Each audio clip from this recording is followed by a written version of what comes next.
নির্বাচনের জন্য level playing field নেই বলে মন্তব্য করেছেন এনসিপির আহ্বায়ক নাহিদ ইসলাম। এছাড়াও আগামী সংসদ নির্বাচন আগের মতোই টাকা ও পেশি শক্তির আধিপত্যের কাছে দিকে যাচ্ছে বলে অভিযোগ করেন তিনি। সকালে এক সংবাদ সম্মেলনে এই অভিযোগ করেন নাহিদ। এ সময় দলটির উত্তরাঞ্চলের মুখ্য সংগঠক সাদ্রিস আলম বলেন, আগে মানুষ মার্কা দেখে ভোট দিলেও এখন আর সেই অবস্থা নেই। আরও জানাচ্ছেন সর্দার রাজীব। ত্রয়োদশ জাতীয় সংসদের নির্বাচন সামনে রেখে মনোনয়ন প্রত্যাশীদের সঙ্গে মতবিনিময়ের কার্যক্রম শুরু করেছে জুলাই আন্দোলন থেকে উঠে আসা রাজনৈতিক দল জাতীয় নাগরিক পার্টি এনসিপি।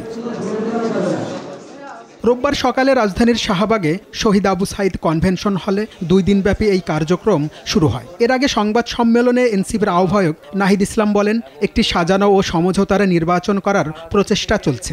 নিরপেক্ষ সুষ্ঠু নির্বাচনের জন্য নির্বাচন কমিশনের এবং সরকার এবং প্রশাসনকে যে শক্ত অবস্থানে থাকা প্রয়োজন সেটা আমাদের কাছে মনে হচ্ছে না। আমরা দেখতে পাচ্ছি যে বিভিন্ন দলের নেতাকর্মীরা তারা প্রকাশ্যে বলে বেড়াচ্ছে যে প্রশাসনকে কিভাবে দখল করতে হবে, প্রশাসনকে কিভাবে হাতে রাখতে হবে। এ সময় দলটির শীর্ষ নেতা বলেন, সংসদীয় আসন বা ক্ষমতার জন্য এনসিপি কারোর সঙ্গে কোনো ধরনের সমঝোতা করবে না। যে কোনো ধরনের যদি রাজনৈতিক সমঝোতা হয় সেটা একটা নীতিগত এবং আদর্শিক জায়গা থেকে হতে হবে।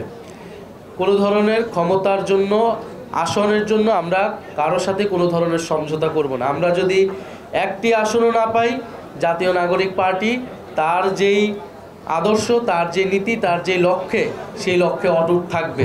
সভায় এনসিপির কেন্দ্রীয় নেতা সার্জিস আলম বলেন, এনসিপির কার্যক্রম বেগবান করতে প্রতিটি জেলায় আহ্বায়ক কমিটি করার প্রক্রিয়া চলমান রয়েছে।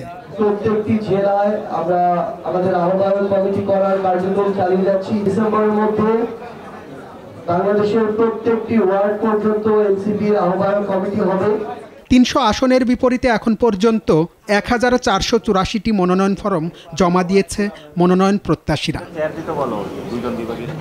সর্দার রাজীব, RTV, ঢাকা।